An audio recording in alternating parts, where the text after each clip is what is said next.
Our next presenter is Luke Edwards from Canidae Development and Conservation Ecology Centre.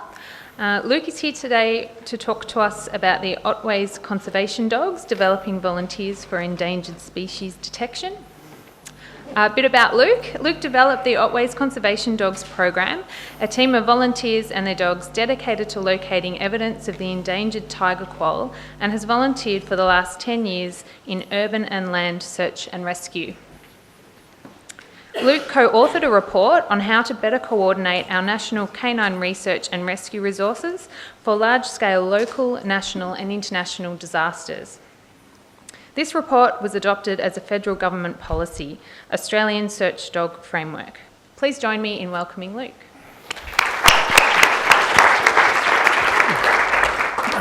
Thank you. So this is a story about developing volunteers for detecting endangered animals. And it came about when our business, Canidae Development, came together and met the Conservation Ecology Centre. Sorry, this is a little bit about a lot of the stuff was covered in the beginning. So the Conservation Ecology Centre is an organisation that is dedicated to protecting and understanding Australian ecosystems, and their flagship program is the tiger quoll conservation program, and the tiger quoll hadn't had any confirmed sightings for over a decade in the Otways, and so they used a whole range of different survey methods which weren't getting any results. So they were looking into different ways that they could do surveys in the Otways, and one of the other things that were brought up was, could they use dogs?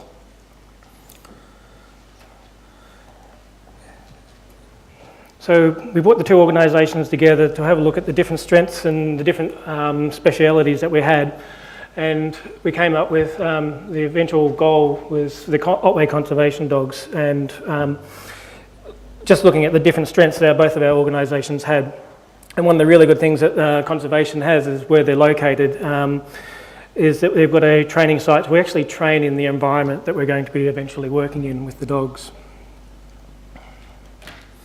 So we're located in southwest Victoria. We're about 220 kilometres southwest of Melbourne, in Cape Otway, and Cape Otway has the Great Otway National Park, which is a cool climate rainforest, and this is our operational environment. So it's very thick landscape, very thick vegetation, also very hilly environment to work in. So it's quite difficult for the dogs to work in. When we first got together with Conservation Ecology Centre, we sat down and worked out what our program objectives were going to be.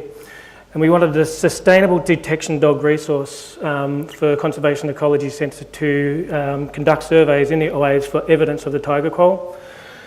One of the things that was important to Conservation Ecology Centre was raise the awareness of the plight of the tiger quoll in that area. It's an apex predator, and there's been a lot of studies around about apex predators, and if you remove them from the environment, the effect it has on the ecosystem is quite dramatic. So we needed to raise awareness about this particular issue that was happening in the Otway National Park.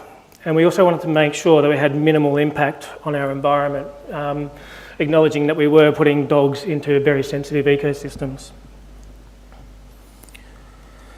So with all of those objectives in mind, we sat around and worked out what our options were.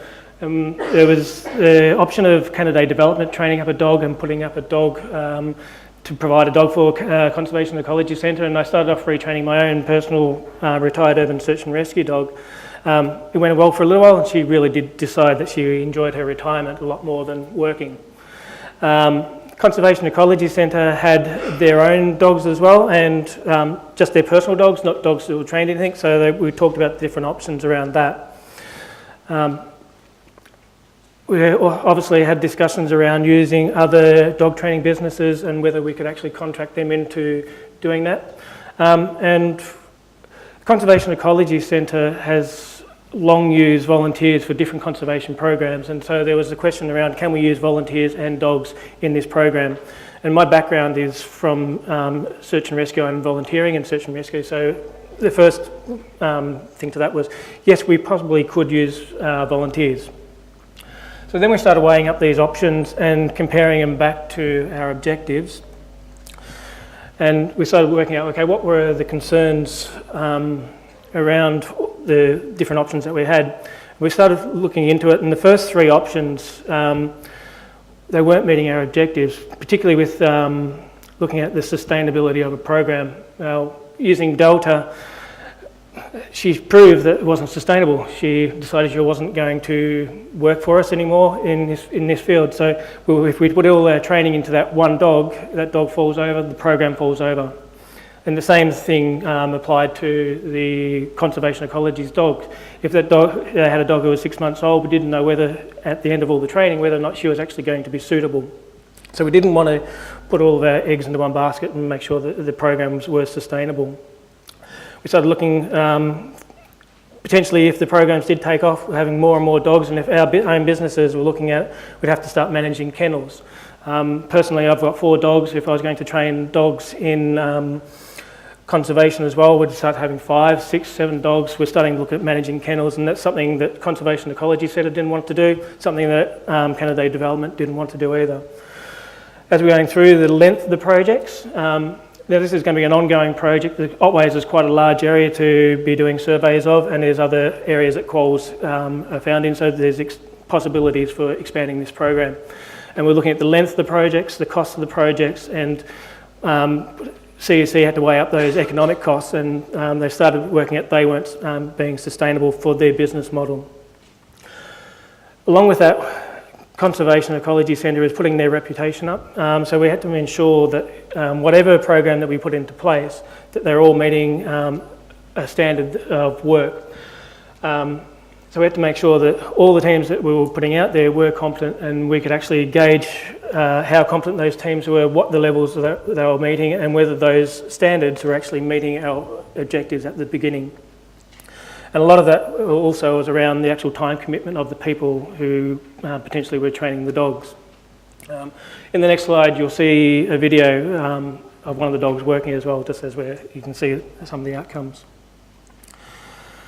So when we started talking about utilising volunteers, one of the first things that we started looking at was with the engaging community. The community involvement was automatically there. We were starting to use community volunteers to do this work. They were going out into the community and talking about the program, and we were educating them about the tiger quoll and the different plights. And so we instantly had that community engagement and raising community awareness. We had the potential for having multiple teams, so our whole program wasn't based around one particular dog. If one dog was no longer able to do it, the volunteer was not able to do it, the program wouldn't fall over. So we had a bit more sustainability in that. From a personal perspective is, because we're using community volunteers, we're promoting responsible pet ownership. I love Tara's alert. She really puts a nose in there and says this is exactly where it is. So we're promoting responsible pet ownership amongst our local community as well. We're talking about a lot of endpoint management. All of our dogs are already living in their retirement homes, so we don't have the issues around having to either find new homes for the dogs that were no longer working for doing this work. We didn't have to worry about retraining or any of those things. That was already taken care of. And we're not looking at kennels. We have no food or veterinary costs.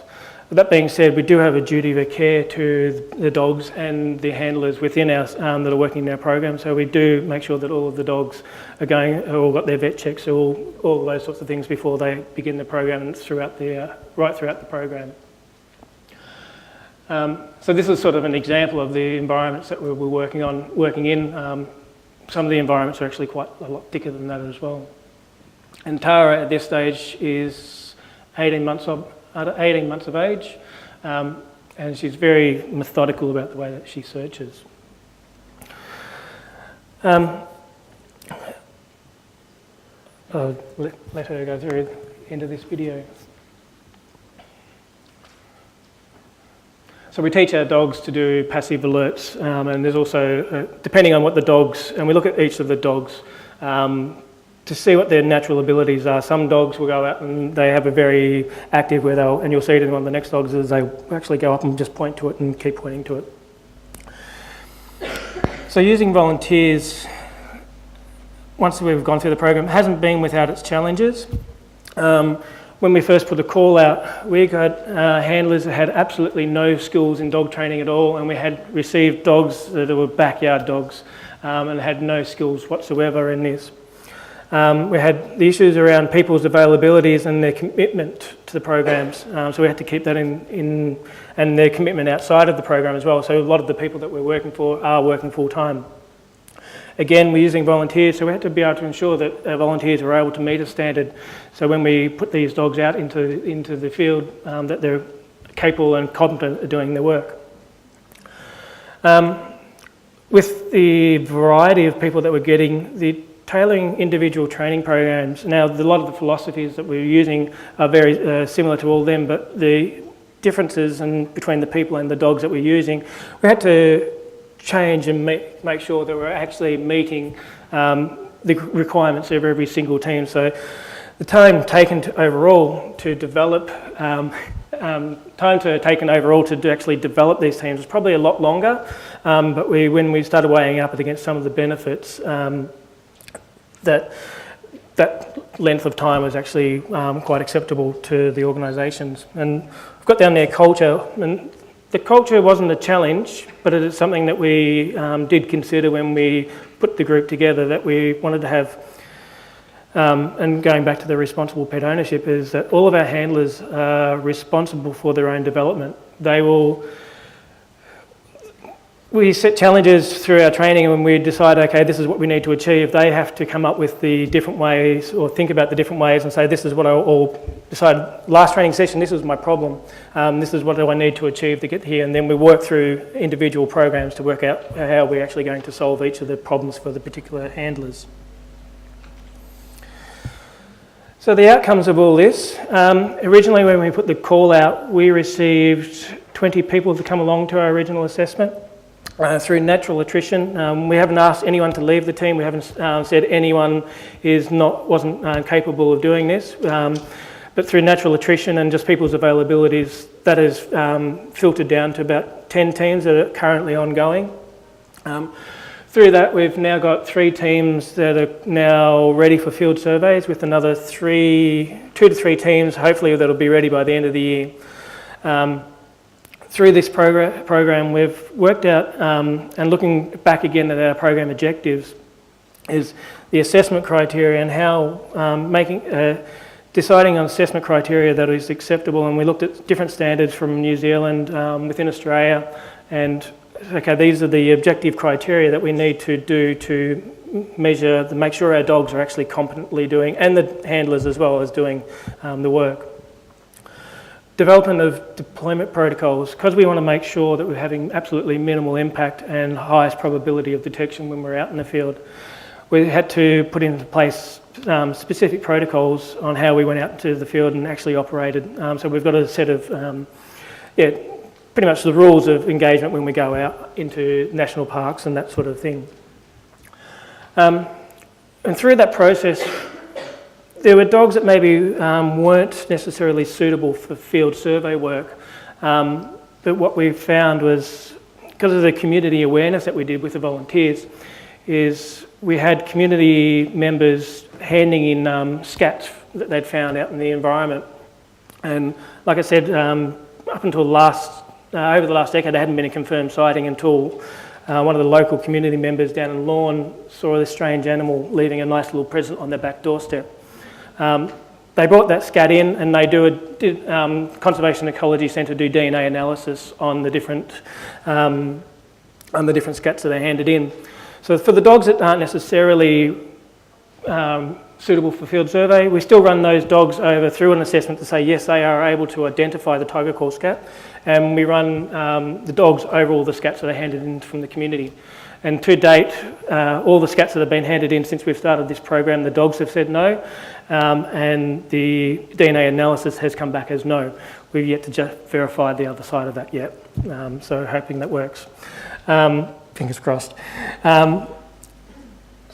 So yeah, and the other program, of course, is the field survey work, which will be starting early next year, when the weather starts to cool down a little bit. So there's the majority of our teams. They're all community volunteers. Some of our volunteers travel up to 2 to 3 hours each way to come and do training. We train every fortnight, and the handlers go home and they practice during the week. And you can see the affection there. Like, one of the biggest things is I look at is the bond between the animal and the handler. And some of these dogs probably wouldn't be suitable for a lot of work that is done in the detection field, but the bond between these and how they work together, I think, gets them over that particular sort of issue. So, yeah, that's it. Thank you.